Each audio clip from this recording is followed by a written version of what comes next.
What's up, Mitten Squad? My name is Paul. Welcome back to another Top 10 video. In this week's video, I'll be going over 10 things you didn't know about Battlefield. This is the general Battlefield series, not a specific game.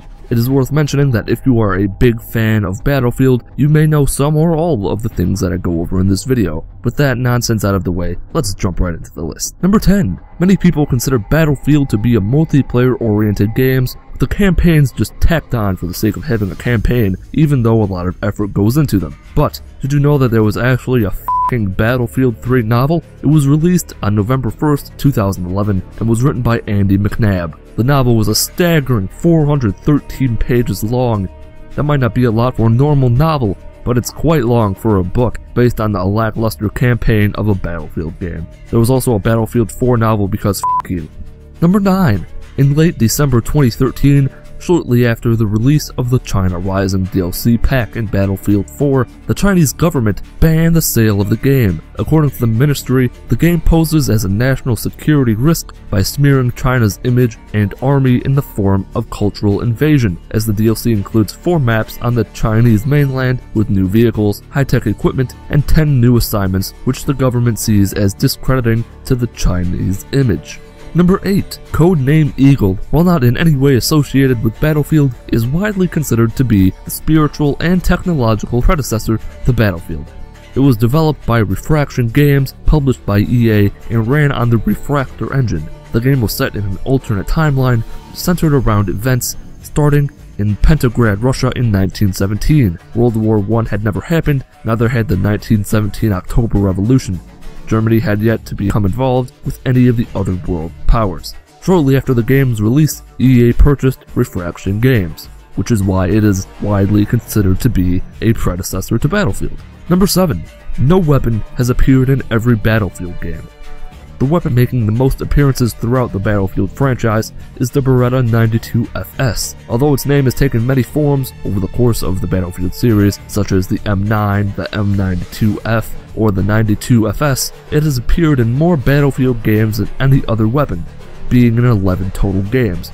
2 other weapons, the QBU-88 and the M249, have appeared in every major modern Battlefield game, but the M9 takes the crown due to it appearing in lesser-known games like Battlefield Online and Battlefield Aftershock. Number 6. An article on Kotaku states that the single-player campaign for Battlefield 3 was inspired by multiple war movies such as Generation Kill, The Hurt Locker, Black Hawk Down, and the television series 24. It is also said that there was a focus on the campaign's characters, including the players' personality and dialogue. Additionally, the date of 2014 was chosen to not politicize the story. Number 5. Soon after the announcement of the Battlefield Hardline open beta, a rumor began circulating that the first person to reach the maximum rank in the beta would receive the full game for free at launch. Creative director Ian Milham and lead multiplayer designer Thaddeus Sasser debunked this in a video on YouTube. Instead, Thaddeus offered to personally buy a boss cookie for the first person to legitimately reach the highest rank in the beta, dubbed the Hardline Cookie Challenge. This offer was later reiterated in a tweet from the official Battlefield Twitter account. Player Wayne Anderson did manage to become the first person to reach the max rank in the beta after playing it almost non-stop for 5 days straight.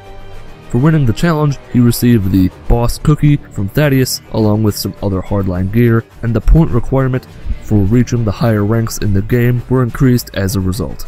Number 4. The FX show Justified was a pretty big influence on Battlefield Hardline. In an interview with Heavy.com, Battlefield Hardline creative director Ian Milham said the following: "We are more inspired by the crime drama TV shows we love than real life, which usually don't get as big as we'd like.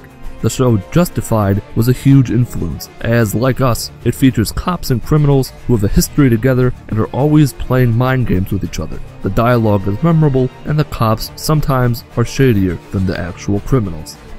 Number 3. DICE bought Trauma Studios, the creators of the Desert Combat mod for Battlefield 1942, to help with the creation of Battlefield 2. However, in a twisted turn of events, days before Battlefield 2 was released, DICE shut down Trauma Studios. Number 2. According to a GameSpot article, the dinosaur at the beginning of the Battlefield 3 E3 demo and Thunder Run trailer was placed in as a response to a 4chan thread in which a supposed Activision sales manager wondered why their Call of Duty games didn't sell as well on PC as it did on consoles, with several responses saying it was due to a lack of dinosaurs. Gustav Hulling, a gameplay designer for Back to Karkand, tweeted about it saying, "Did you notice the dinosaur in our E3 Battlefield 3 demo? Smiley face, hashtag just for fun." Number 1. When you start up Battlefield 1943, on the Electronic Arts logo, the date November 16th, 1943 is written on it. On that day, in the Pacific Theater of World War II, the setting of Battlefield 1943, the Japanese submarine I-176 sunk the USS Corvina, another submarine near the Chuuk Islands. Alright, that is going to do it for this top 10 video focusing on Battlefield. If you learned anything new from this video that you didn't already know about the Battlefield franchise, like the video. If you thought these facts were stupid or you just didn't like the video, dislike the video. Leave a comment if you would like to see me go over some facts from other games or other characters from any game. My name is Paul of Mitten Squad. Have a wonderful day.